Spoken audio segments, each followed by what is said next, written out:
જમ્મુ કાશ્મીરના કિશ્તવાડમાં સુરક્ષા દળોએ 2 આતંકીઓ ઠાર માર્યા. હજુ એન્કાઉન્ટર યથાવત. જમ્મુ કાશ્મીરના કિશ્તવાડમાં સુરક્ષા દળો અને આતંકવાદીઓ વચ્ચે વહેલી સવારથી ચાલુ અથડામણમાં 2 આતંકવાદીઓ ઠાર થયા હોવાના અહેવાલ મળ્યા છે. સુરક્ષા દળોએ કિશ્તવાડના સિંહપોરા ચટરુ વિસ્તારમાં અનેક આતંકવાદીઓને ઘેર્યા હતા. સેના અને સુરક્ષા દળોનું સંયુક્ત અભિયાન હાલ ચાલુ છે. કિશ્તવાડ વિસ્તારમાં મોટા પાયે સર્ચ ઓપરેશન ચાલુ છે. માર્યા ગયેલા આતંકવાદીઓ જૈશ એ મોહમ્મદના હોવાનું પ્રારંભિક ધોરણે જાણવા મળ્યું છે. હાઈ એલર્ટ ઓપરેશનમાં આજે વહેલી સવારે આતંકવાદીઓ અને સુરક્ષા દળો વચ્ચે ગોળીબાર શરૂ થયો હતો. કિશ્તવાડના ચટરુ હેઠળ આવેલા સિંહપોરા વિસ્તારમાં સુરક્ષા દળો અને આતંકવાદીઓ વચ્ચે ગોળીબાર થઈ રહ્યો છે.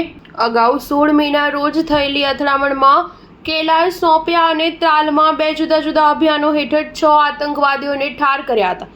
જમ્મુ કાશ્મીર પોલીસે મંગળવારે 20 મેના રોજ પાકિસ્તાન સ્થિત 4 આતંકવાદી હેન્ડલર્સની સંપત્તિઓ જપ્ત કરી હતી. આ કાર્યવાહી ઉત્તર કાશ્મીરના બારામુલા જિલ્લાના સોપોર અને દક્ષિણ કાશ્મીરના પુલવામા જિલ્લાના અવંતીપોરા વિસ્તારમાં થઈ હતી. સોપોરમાં 3 સંપત્તિઓ અને અવંતીપોરામાં 1 સંપત્તિ જપ્ત થઈ હતી. સોપોરમાં અરશીદ અહમદ ટેલી, ફિરદોસ અહમદ ડાર ઉર્ફ ઉમર ડાર અને નજીર અહમદ ડાર ઉર્ફ શબીર ઇલાહી નામના આતંકવાદીની સંપત્તિ જપ્ત કરવામાં આવી હતી. સ્ટાર ન્યૂઝ 7 હંમેશા સચ્ચાઈની સાથે.